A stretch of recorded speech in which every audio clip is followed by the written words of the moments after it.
Welcome with Jesus Bible Study. We're going to be in the book of Judges, chapter 2, verses 3 and 4. Wherefore I also said, I will not drive them out from before you, but they shall be as thorns in your sides, and their God shall be a snare unto you. And it came to pass, when the angel of the Lord spoke these words unto all the children of Israel, that the people lifted up their voice and wept. Many of us need to be weeping right now, because the reality is we're doing the same thing. They was told that when they went into their own inheritance, that they was to remove the people completely out of their area, because this was their gift, this belonged to them. And most of the tribes did not do that, and kept and lived right alongside of the people of the land that they conquered, and did not get rid of them. And so those gods became their gods, and ended up being their enemy, was their downfall. How many of us are doing the same thing, knowing that God told us that we are separate from the world? We are to live differently than the world. We're not to look like the world, act like the world. In fact, when the world looks at us, they should know who our Father is. But many people who call themselves Christians, their friends don't even know that they're Christians. Their family doesn't even know. How are you set apart? How are you looking different when they don't even know that you are a Christian? How many of us are living our lives and letting this world consume us and taking over our lives, that we are literally living in the world when God asked us not to? See, it's becoming a thorn to our side, and we don't even realize it. We're so comfortable that we are no longer feeling that thorn in our side. When we have a splinter, it's annoying until we remove that splinter. And what happens if we never remove that piece of splinter? It becomes infected. It gets worse.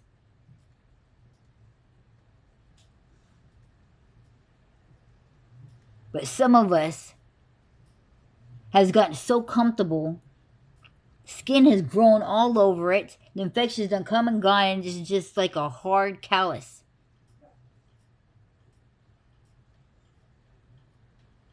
That we don't even realize that we even have a splinter anymore. That we have become like the world, that we are still of the world. You know, when we say we come to Christ, we say we gave our life to Christ, but many people hasn't even changed their lifestyle at all. They're still living in the world, acting as the world, participating in the world.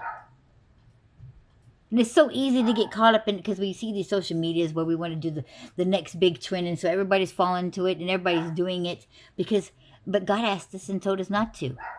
And we think something so small, like those things don't matter, but they do.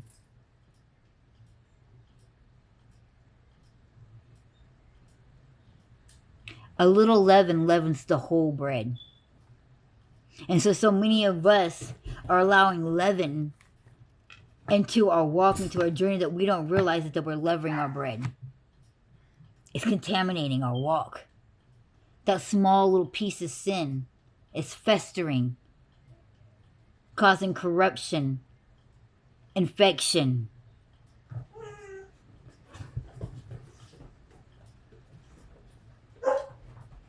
This journey and this walk is not going to be easy. That's why we got to be in the presence of God every day, by being in this word, being in constant communication. You're on a balance beam. One small move and you're on the mat. Some of y'all of us has fallen off that we don't even realize that we're on the mat. We still think that we're walking on the beam. Because we got our noses so high up in the air. We can't even see the floor. We can't even see that we're not walking on the beam no more, that we're just walking on the mat.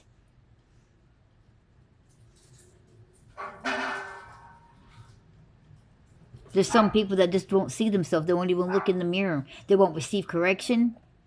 They won't receive teachings because they believe that they've taught it all. And, oh, well, my pastor and I grew up and we was told this and that.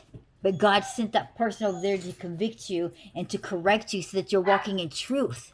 His truth. Not this person's false doctrine. But we got our noses too high in the air because we're righteous and we're almighty and I'm saved and I'm chosen. There's no wrong in me. God chose me. He don't make mistakes. And we're taking his words and using it to think that we're better than people. And who else did that? When they called the Sadducees and the Pharisees, and didn't Jesus call them vipers and children of Satan? Told them that they was unclean, that they so busy cleaning the outside they don't have the inside clean.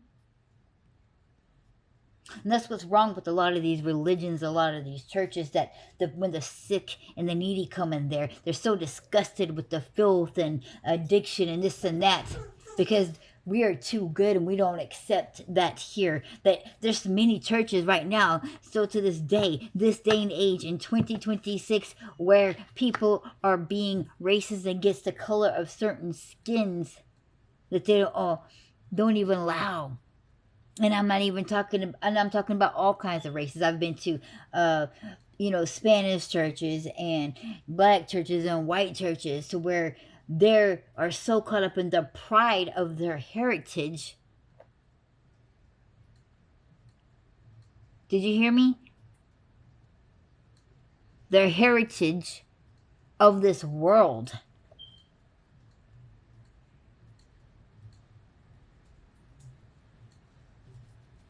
You're to follow God. Child of God. You're not this and you're not that. We're not supposed to be prideful. So when you're sitting here being in this church and you're celebrating a specific kind of race and excluding the other ones out and dressing it up and celebrating, that is a prideful church, and that is not a church of God. Because nowhere does it say in the scriptures to be celebrating that Pacific heritage whatsoever.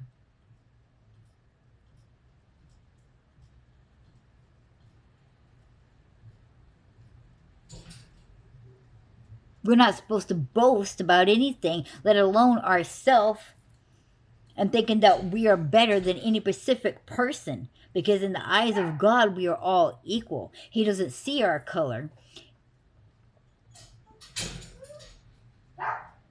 He doesn't care if you're from Russia, South America, Poland, Germany, Korea, Philippines, America. He could care less. What he sees is you and your sin and how you're acting, and are you being obedient to his word.